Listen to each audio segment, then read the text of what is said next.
คุยกันไปทีเรียบร้อยน้องตุ๊กเมื่อหาผัวบอกสั่ง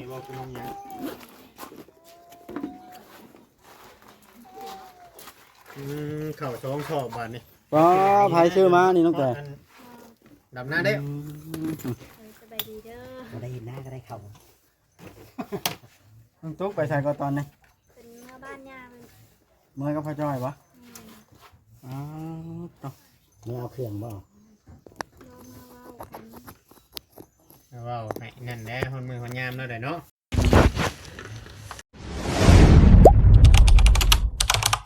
อย่าลืมกดติดตามเพื่อเป็นกำลังใจให้ผมด้วยนะครับทุกคนขอบคุณมากๆครับ คุยกันไปทีเรียบร้อยน้องตุ๊กเมื่อหาผัวบอกสั่ง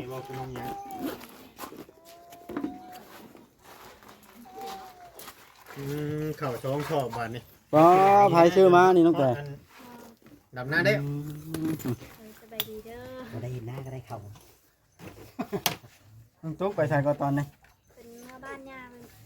เมื่อก็พ่อจ้อยปะอ้าวต่อ มึงเอาเครื่องบ่ น้องมาเว้ากัน ว้าวให้นั่นแหละคนมือคนยามแล้วได้เนาะพอได้มือน้ ใช่ละ ำเนี่ยสิบุเดือดพอลำไยบุมือน้ำ แล้ว จำเอาจำเอา เพิ่นแล่นเลยบ่ครับผมมาแล่นเลยน้องตุ๊กนะ บ่พอแม่มาเอาโทรศัพท์ลืมโทรศัพท์ฝึกเลยแลนมาเอา ให้บอกคำเห็นแน่นอีกแล้ว อืม เอาเล่หวาน ทุกคำเห็นแล้วเนี่ยนะ ตัวคำมึงเห็น AI เก่งอยู่แล้ว อืม เอไอแลนด์ดิ AI เล่น สบายดีน้องเต้ สบายดี ไปใช้นะห้องน้ำบ่ ป้าหนุ่มบอยสบายดี ได้ยังเลยมาฝากน้องน้อง บ่ได้แล้ว ถ่ายกินน้ำบ่จ่อยนี่ลูกเฮาออกบ่บ่ได้ เอาแล้ว เฮาได้ลูก เอา หากินอยู่ลูก ถ่ายกินตัวได้ลูก หายเรื่องไหนได้น้องน้อยเนาะกินนมแซ่บบ่ว่าบ่เป็นแซ่บบ่กิน พอจ้อยมาวันนี้แสดงว่าเราอัน แล้วมาว่าเรื่องนี้แหละ เราว่าเวียกนี้เนาะ แล้วก็เวียกหลายเด้เราก็ไปฉีดยา เลยว่า เราก็บ่ให้ไผท้ายเนาะแม่นบ่ เดี๋ยวเราอยากไปเว้าชวนตูเลย มีกระถาพังตอนแรก บ่ว่าเพิ่นอันพวมเรามานี่นะ แม่เราบ่ให้ไปถามนะจนมันสิเป็นเรื่องใหญ่ ดีแม่นความเราแหละ กล้องเพิ่นนี่ยับลง มันนัก เรา นี่ ไม่ ดิ อยากให้มันจบแล้วพอแล้วนัดน้องตุ๊กไว้หลายมือเลย เราก็ติดตนลูกแล้วเนาะ แม่ เฉลิมงานแล้วนี่ ไปสิเรื่องอ่ะ เรียนเบาดีสีอยู่ไปว่ามาตาพื้นที่ จะเริ่มงานอีกได้ จะทำงานนี่แหละ บางทีอาจเป็นไปได้เนาะ อืม ถ้าพังนั้นก็ได้ ได้ก็ดีเด้ก็ดีใจนำไผได้กันเนาะบุญไผบุญมันน่ะนะ เจ้าก็ได้เข้าช่องช็อปมันนั่น เดี๋ยว นี่ กิ ก็ น ได้ เจ้าอะไรนี่ สองสาม เท่นี่ก็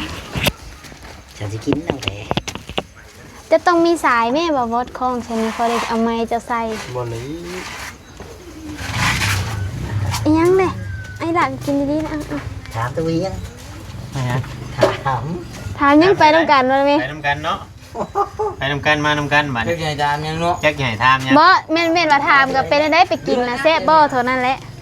ว่าไปกินข้าว บ่ เยอะ ชื่อไม่บ่กินน่ะ กินข้าวอัน เลยกินข้าวอีกแล้ว เพราะได้บ่อยาก มาแล้ว เล็ก บ่ว่านั่นน่ะก็ยังย่างไปอยู่ ก็จะฮอดค จนนั้นปีนมาใส่หน่อย ำถ้าสมมติว่าอันคือน้องตุ๊กน้องหยังแต่ว่าเพิ่นคุยกันโอเคแบบว่าทั้งต่างคนแบบต่างอันนั้นแบบว่าคือว่าให้เรามาเราไปให้เบี้ยให้งานเจ้าเอาร้านนี่ก็ได้อยู่บ่ฮะได้บ่ ฟังเพิ่นก่อนว่าเพิ่นสิไปเฮ็ดเวียกอยู่ไส เขาก็สมมตินะ ก็ได้ ได้เอาได้อยู่เนาะ แค่นั้นบ่ซื้อนมผงไว้ให้ เพราะว่าตอนคืนนอนน้ำเจ้าอยู่แล้วเนาะ นี่สบายดีเด้อ มาดีกันมาดีน้องแปะ ใส่ของผักเฮา ฝากนั่นน้องแปะแปะมาแล้วถามผม อ้าวว่าจะไปกินข้าว คิดเอามาฝาก เฮ้ย สอง นี่ ช็อ นะ ป สองกระสอบนี่นะ กินเท่าไรเดือน กินแกงเห็ดบ่ เขาเก่งให้ เบิ่งบ่บ่นะโอ้ยล่ะบ่เป็นดีๆว่ะ แม่ เนาะ ธรรมดาเด้อพอจอยนี่เนาะเงียบๆฟาดเรียบเบิดอลินี่เนาะ ผ่านได้ไงนะ เอาเรา อืม มาเอาตัวน้องตุ๊กไป เอ้าแม่สิว่าน้องแต่ ค่อยเยี่ยมหมด เตอพอจอยเราอดบ่ได้เด้เนาะเพราะว่า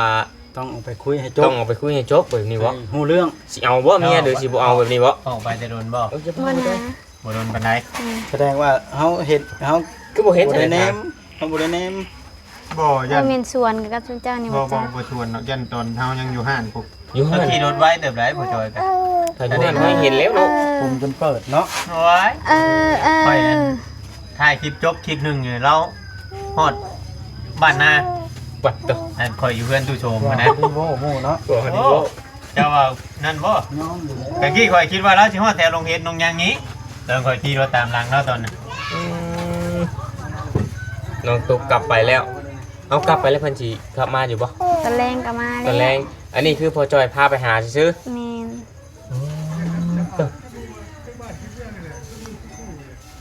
พาไปหาพาไปคุยซื่อๆพี่น้องไม่สิกลับมาอยู่ เฮ้ยเฮ้ยดื้อแท้อย่าจกปากป้าบอกอย่าจกปาก จังใดเนาะสุดท้ายพอจอยก็ต้องพาไปหาสงสารลูกบ่เราวัน เฮ็ดให้กันหัว เรานัด บาง กัน บ่ ได้ อยอันที่อันนั้นก่อนพี่น้องเนาะ ให้ถาม เราสงสารลูกพอจอยเรานะเป็นบ่ตั้งแต่ แม่น เราเลยจะไปคุยแหละให้ได้อยู่น้ำกันแบบนี้บ่ ก็เนี่ยนั่นแหละเนาะลูกเต้าพยายามให้ปลากัน อันเด้น้อง ถ้าแม่นว่าอันนั้นเฮาเว้าตอนนี้เฮาก็เว้าหลายบ่ได้ มีกับตัวแรงถ้ารุ่นน้ำกัน ถามมาพังความจริงเนาะ แม่น จากปากพอจอย แม่ มาเสีย น ผัวน้องทุกมาอยู่น้ เนาะโอ้ย ำรุ่นน้ำกัน เอาน้องแต่บัดนี้น่ะถ้าสมมุติว่ามาน่ะสิให้มาบอกกันความคิดนะจะให้มาอยู่พี่บอก ก็ได้เนาะเฮ้ย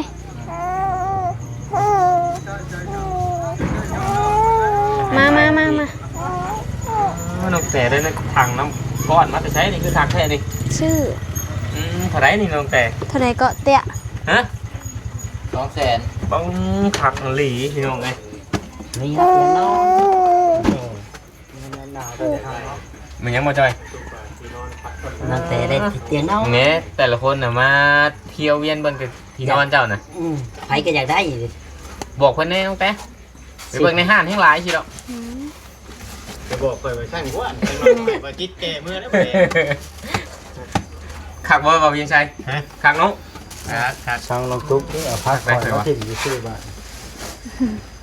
ตัวแรงอยากสิลวกกิน นี่แต่ว่าบ่ได้ไงเคลียร์ทานเข้าไปไว้ในพุ่นเนาะ แม่น แล้วก็ปัดกวดหมู่นี่ให้มัน ปัดกวาด แทน เก็บเบิ้หน้าแถวนี้นะ ต้องเก็บเราไปเริ่มคอยเฮ็ดไปเด็กจะหน่อยฮะเนี่ยเฮ็ดไปมื้อเด็กมื้อน้อยมันยังมันก็สิเตือนไปเอง ถ้าบ่ลงเฮ็ดแล้วมันหมดแล้ว มันตกมาที่สูงว่าถ้วยคือแตกอันนี้น้องแต่ ถ้วยใบนี้นะ อ่า เบาสลี ไว้นี่แล้วบ่บ่ได้แล้วมา โอ้ แรงลง แนวมันแล้วบ่ไหวเด้อบานนี่เป็นบทเรียนมันสิแตกเนาะ บ่เห็นเนาะ แม่มันภัยกระจับคือกันทุกคนเนาะอย่าง บ่ นั้น ไป น่ะ เลยครับก็ได้ตก อุ้ย เอ้า อุ้ย ยังนี่กางเกงผู้ได้หลายแท้นี่ สาวไล่เอามาให้แม่น้องลำไย นี่บ่ ตกมีแต่กางเกง วัยรุ่นนะดีเนาะ วัยรุ่น แต่พอดีครับเล่าเราได้ตามข่อยเบิ่ง พอดีครับพอดีตั้งแต่เพราะ มีน้องแต่พร้อม เจ้าน้องตุ๊กยังไงกว่าน้องเตเนาะ ทำกันได้เดี๋ยวนี้ ทำการพูด อ่ะหยอกบาบอดหยอก ไงให้ทองค อยากให้บ่วัดอุ้ม มันสิให้สิเรียก บ่ได้ ใช่ ให้ ค่ะ ได้ผู้อื่นอุ้มแฮงนั่นน่ะเห็นบ่แม่มูลมาอุ้มนั่นยังอยู่นิ่งๆเนาะ ใส่เพิดเลยดอก พัมมัมมัมมัมมัมมัมมัม ใช่เพิ่นแต่บ่เป็นหยัง ข้าเหยียบคอข้าเด้อฮะกล้าวะกล้าวะกล้าวะ เหยียบมันไหม้เจ้าพุ่นแล้ว กล้าวะกล้าวะ สิไปเหยียบคอไปเหยียบหน้าผากขึ้นรถนะ แม่บอก คือมาฮ้อนแห้งนี่เลย ฮ้อนเอ้า เจออะไรใครโยกนี่ฮ้อนแห้ง กุยน้ำนมแท้นี่ เฮ้ยนี่นะนี่ โอ้นี่ก็เฮ็ดนะมัน ผักนี่เนาะ น้ำแข็งนี่สิ คอยว่าทางภาคใต้ทางน้ จะมาเป็นพี่เนี่ยหินเนาะ จะได้แล้ว ำอยากได้อยู่เก็บได้โดนเลย เจ้าบ่ซื้อมาให้แนวหินนี่ จึง บนบ่จอย น้องหมอจอ บ่ ย เพจให้เฮาได้กินน้ำเหล้าอยู่ใด ใช่เด็กน้อย จอยบ่ บ่จอยตั้งแต่เรามาถ่ายน้ำนี่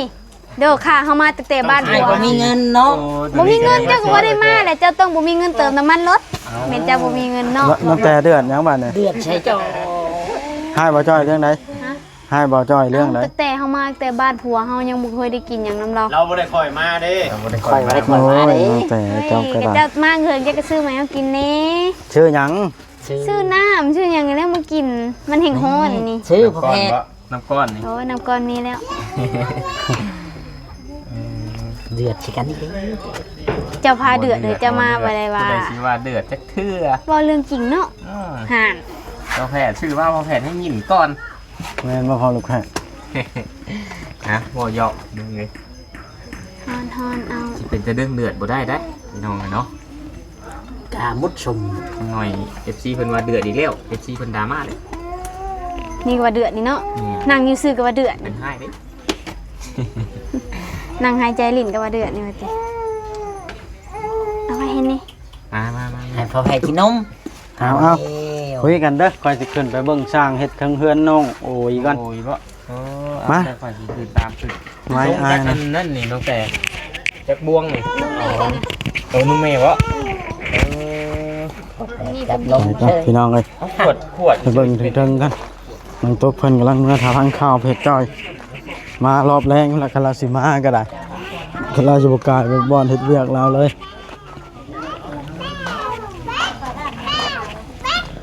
พอตัวซ้ำห้างขายรถพี่น้องเอ้ยโอ้จอดเกลื่อนอย่าหาโอ้ทางนี้ก็รถจักร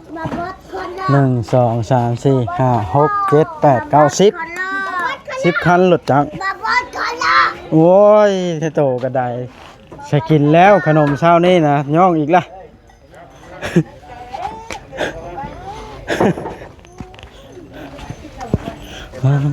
เดี๋ยวไปเบิ่งทางนั้นกัน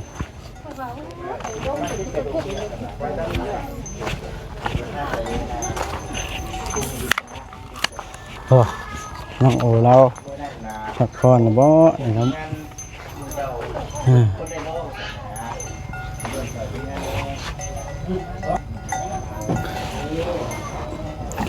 ปล่อยเราพักผ่อนก่อนพี่น้องเราเมื่อ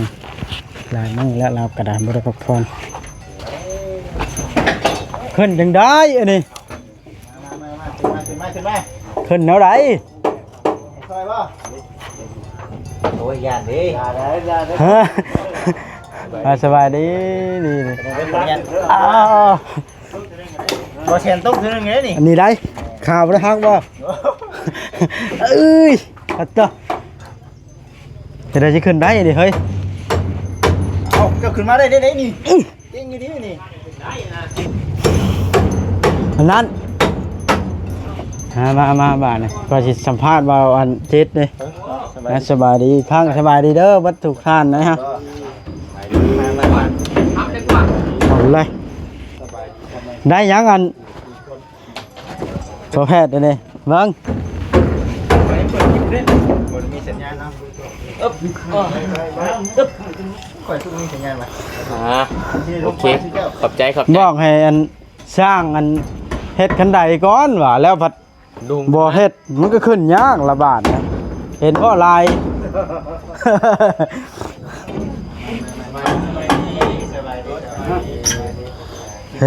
เห็นแล้วบ่ลายบาทนะขึ้นยากละเด้ ตรวจจัดแบบนี้ไวลงครับ ก็บ่ปานใดล่ะสิว่าแล้วซ้ำรถแล่น180นี้แล้วอะบ่ไหวปานใด 180เหยียบเต็มที่ สัมภาษณ์บ่จิตก่อนเนาะ จะพาไปจีบบ่ แม่น เรื่องไหน คือมันไม่มีคนสัมภาษณ์ จะไปตั้งกล้องนะ แม่น รู้สึกว่าสิ่งสำคัญแบบนึงนะ เป็นอะไรอันคือเห็นจัดนักจัดเต็มได้น้องแต่มีโครงการแบบไหนนี่ โอ้ยอันนี้เขาแม่เพิ่นเว้าถึงแล้วเพิ่นว่าอยากให้น้องเพิ่นบ่ได้จะซื้อข้าวมาให้ เข้ามาให้ ที่เขามาให้ เสื้อผ้าได้บ่เจ้าน่ะ ก็ โดนเสื้อผ้าแล้วเนาะ จะมา นึกว่ามีงานจัดงานอย่างเพื่อกินข้าวหลายๆวันนี้นะ โอ้ อ๋อเพิ่นก็คือเห็นว่าน้องๆเพิ่นเคียงบ่ค่าถ้าบ่เกิงตอนนี้ยังบ่ทันได้ไปรับจ้างทำบาย เอา ก็เลยว่าช่วยๆไปอีกขั้นตอนหนึงว่าซั่นน่ะนะ สาธุน้ำเนาะ แม่นเพิ่นนี่คือสิเพิ่งเติบที่ดอกว่าซั่นน่ะนะ 100 โล ได้สิโอ้รุ่น2-3 เดือนพุ่นนี่น่ะเนาะ เติบหนึงอยู่ได้ เพื่อจะกินเบิดน้ำโลแม่พ่อลูกแพทย์เดี๋ยวแนวนึงเนาะ หมดเนาะค่อยกัน3 เดือน กันโลแบบจังได๋ โลแบบค่อยนี่เนาะ นี่ก็ถือว่าดีใจแหละพี่ใหญ่เพิ่นมอบหมายงานให้ก็ถือว่าได้เฮ็ดสำเร็จแล้วเนาะเดี๋ยวเบิ่งไปข้างไปเนี่ย สุดยอดเลยผู้ใหญ่เพิ่นเนาะเพิ่นบ่ยอมถิ่มคนที่ลำบากไอ้ลี แม่น เนาะพ่อแพทย์ แม่น ใจบุญไอ้ลี ใจบุญ เอ้า เห็นบ่ได้ น้องแต่เพิ่นก็คือเห็นนั่นแล้วแข้งขาเนาะ แม่ ตัวอย่างยังบ่ได้เต็มที่เนาะ อีก แม่ อย่างครัวเพิ่นก็เป็นคนต่างถิ่นบ่จักมองปากมองอันนั้นเนาะทำการทำงานก็ได้ ยังเบิ่งไปนี่แหละพี่น้องเอ้ยเนาะคือเว้าแน่แหละกันอันนี้คือยังอยู่ในช่วงหนึงเนาะต่อไปในอนาคตก็คือว่าแน่แหละน้องๆเพิ่นต้องได้พึ่งพาอาศัยนั่นแหละ ต้องช่วยเหลือได้เนาะ แม่นกันยังดีเด้อที่ผู้ใหญ่เพิ่นช่วยแบบนี้ได้กันว่าต่อไปเฮาก็ฮู้อยู่แล้วบ่มีไผเนาะบ่มีไผที่สามารถช่วยเฮาได้ตลอดนะ แม่นแล้วเพราะว่าเคยเห็นมาหลาย แม่นแล้ว แม่พวกเราผู้ใหญ่ บ่ เพิ่ แซ่ น น ช่วย กับ นี่สาธุ คำว่าสัมภาษณ์คือกันบ่ อดบ่ได้แล้วบ่สิ ยังสิเว้านี่อ้าวคือว่ามานั่งคิดว่ามีแนวอยากมาเว้าว่าหยัง มันนั่งพังน้ำมูนี่แล้วเรากันเนาะ มื้อใดอันนัดอันนั้นน่ะบ่แซ่น จอน้ำบ่ จอน้ำนะมาเอิ้นเนาะ เกิดจากเลย มือนี่เป็นการเจ้าน้ำอีกบ่ คือว่าเป็นข่าวดีได้นี่เนาะแม่นแม่นเอาไม้ให้เพิ่นว่าจิต เอาจ้ะครับไอ้เบา เร็ว ข่อยเฮ็ดจังได๋ข่อยจังสิได้คือมัน เอาแล้วบาด คิดได้ยูทูบมา5 ปียังบ่ 5 ปีแล้วข่อยยังบ่เคยใช้มาจักเทื่อบ่อยู่ เว้าอันใดก็ได้ ข่อยก็ยังไล่นะข่อยยังให้บ่จินไล่อยู่บ่ได้จักเทื่อ ค่อยเด้ เจ้าข่อยก็ยังให้ไล่อยู่ ค่อยก็ให้จังแนวเฮ็ดเนาะ ว่าคือตัวคือข่อยเป็นเพชรสิให้นี่น่ะมันเพชรสิให้ อันนี้นะ ดีใจน้ำดีใจน้ แนะนำเด้อ แม่น งามเนาะสมรุ่นใหม่ดิเจ้า ค่อยว่าสิสัมภาษณ์นั่นแหละเพิ่นว่าเรื่องไม้ค่อย เยอะเนาะ ข่อยสัมภาษณ์คือเน็ตดิ ำจะเปลี่ยนประเด็นบ่ แม่นเราแซนก็ เจ้าสิสัมภาษณ์จังก่อยแล้วมีหยังสิสัมภาษณ์ก่อย นี่เรื่องไม้เรื่อง น้ำซาง ดำเนินการแล้วมื้อในมื้อใดเฮาจังสิได้มาถ่ายนำหั่นนะ เงินมาเลยเด้อผู้ใดมาฮอดก่อนกันอัปเดตก่อนก็ได้ บ่ว่ากันเนาะ บ่ว่ากันเนาะแห่งดีเนาะ โอ้เนาะ มาทันการเวลาเพิ่นก่อนสิตื่นแต่ เพราะว่าสิถ่ายข่อยมาฮอดก่อนบัด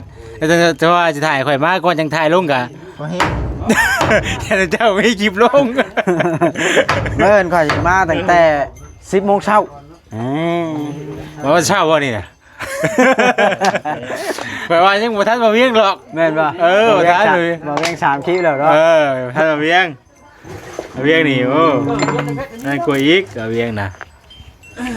แม่ เด้อเนาะไปเฮ็ดเวียกก่อนนิดนึง โดยเอาตามบ่ายบ่จิต คุยกันเด้อบ่เป็นหยัง พากันมาจะใช้กินนี่น่ะก็สิสัมภาษณ์เจ้าคืนได้ เล่าด้วยบ่แพทย์ เออ เล่าได้บ่แซนสัมภาษณ์หยัง เจ้าน่ะเล่าเลยเจ้าน่ะคนมีไม่ต้องมีไม่เนาะ เอาเลย เริ่มแปลกๆอีกเด้อ ไปนั่งน้ำได้ชนะ เออ สิไปนั่งน้ำได้ ก็มาเอามานั่งเอา โอ้ยเอาไป ฮะ เอ้ยสิเบิ่งนะ เอากะเอาเลยจะเบิ่งของใครบ้านี่ เบิ่งค่อยนะมี FC เพิ่นน่ะคอมเมนต์ค่อยละสั้นหลายคลิปบ่มีคุณภาพ ชั้นลายชั้นแห้ง แม่น ลายตา ลายตา เฮ็ดคลิปดีๆแน่เพิ่นว่าจับมือให้นิ่งๆแน่ข่อยอยากบอก FC ว่าข่อยบ่มีตัวนี้ละว่าใช่เห็นไหมเว้าตรงๆครับตัวนี้น่ะมันกันชั้น ถ้า ได้ ว่าเจ้าได้กันไม่กันฉันจะสิเรียกกันก่อย เอาเอ็ม เด็ก ร้อย เด้ ครับ เด้อบ่เอ็มร้อยข่อยบ่ได้ข่อยได้กินบ่ได้ เอากับแพง เลือกอีกได้สิได้เรียกได้เลือก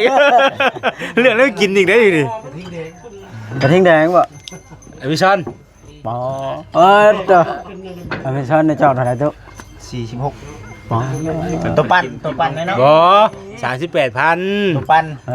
บ่ได้ปาน มีโอกาสได้เข้าก็สิเป็นหยังก็ได้บ่มีปัญหา เออ สิเลี้ยง แต่ว่า แม่นๆ อาจจะไล่ได้อย่าลืมได้ ได้ถ้าเข้าไปเจอกันอยู่อันเซโนเนาะ โดย อืม ต้องฉลองไหนเนาะ นี่มันทำงานแล้วว่าเสียว เป็นงานนำกันเลยพี่น้องเด้อโอ้ข่าวว่าเพิ่นได้ไม่กับชันเพิ่นสิอันชื่อหน้าชูบ่แซงกิน เฮ็ดบ่ได้วิธีเงิงนี่เงิงบ่ได้นี่ ฮะ เงิงไว้นี่ บ่เป็นบ่นี่ บ่เป็นบ่ ไป เป็น เริ่มสิว่าคือเจ้าได้บ่นี่ เอาเลยดูว่าในนั้น โอ้เอาแล้วนะเจ้ามันมาแต่ใช้บาทนี่โอ้ยเออ จบคลิปก่อน นี่เด้ แบบนั้นบ่เอาก่อนสิจบคลิปได้ชนะแล้วจัง อ้าวกำลังมาสิสอนดูกะ โอ้ย แสนชอนก่อน โยกแค่พาจบบ างเทื่ออะไรมากก็สินี่ยากกว่าอีกสอนตอนนี้เลยนี่ เปิดแล้วบ่นี่ ฮะ เปิดแล้ว ยังบ่ให้เปิดนี่นี่มันอยู่ในโหมดปกติเอ้ย เบิ่งข่อยเปิดเองตุ้มๆได้นี่ นี่ตัวนี้ โอ้ตุ้มตัวเอ็ม นี่ไว้ข้างไว้ โอ้มันหมุนให้อัตโนมัติเลย ขึ้นมาเลย อ๋อจำพอหรือวันนี้เนาะค่อยในคันได้ตัวนี้นี่ก็สิเบิดปัญหาในคลิปการชั้นบ้านะ อันนี้ก็บ่เฮามีไว้ก็ใช้เฮากับอยู่เฮาประคองอีกได้จับบ่เป็นก็บ่อะไรอีกได้ เพราะว่าไม้ค่อยได้แล้วแบบว่าย่างไก่ก็ได้ยิน เด้เอากดเอาหมุน โอ้หมุนแบบนี้ก็ได้ เอาท่าตั้งเด้ เอาเลย เด้กดบาท2บาทนี่มันจะหมุนที่ เอาแล้วคือคักเลยเท่าไหรนี่ 4,000ปลายนี่แหละ ปัตตชี1,000 กว่าบาท ถ้าเปิดก็ได้ห้องบ่ได้ใช้คือกัน 7,000ก็ค่อยเคยซื้อเลยให้เพย์ไว้กูนี่ โอ้โห 7,000 มันพูดราคาตกใจบ่ ตกแห้ แต่ ง ว่ามันน้อยกว่านี้นะรุ่นหนึงอ่ะมันเป็นรุ่นหนึงรุ่นดำนะ มัน 7,000 ยืดคอได้บ่รุ่นนี่ ตัวนี้อยู่ได้แต่มันจะยืดได้แต่นั้นน่ะ บ่ตัวยืดจะเอา แต่ว่ามันจะเสียไว้ก็ DJI คือกันนั่นแหละ ของชาวไร่ แต่ว่าอ่า หมดแล้ว แล้ว ฉันขอ เอาน้ำมันยังใช้ เขาไม่ใช้มีหลายอันในช่อง อั อั น น นี้เป็นเช้าบ่เลยนี่ ฮะ วันนี้จังกันก็ มีหลายอันเพิ่นรอนะ คันสิชื่อสิขายให้ เจอกันใส่แว่นก็มาพร บ่ได้ก่อนมีก่อนฉากอยู่ ในมาจะข้านสากแวด บ่ค้านแล้วคันได้นี่ข่อยสิเล่นท้ายรถ ป้าตัว เอ้ามันกันชันแหละเนาะ แม่น เฮ็ดถึงอีก ตีลังกาท่ายกันได้ บอกว่า เอาพี่น้องกันเว้าหยอกกันเนาะบ่ม่วนแต่กะลียี่ดอกพี่น้อยบ่วัดกับบ่มีอันนี้ดิมันก็เลยอยากชันต้องขออภัยนํพี่น้อง FC เบิดทุกคนเด้อเนาะ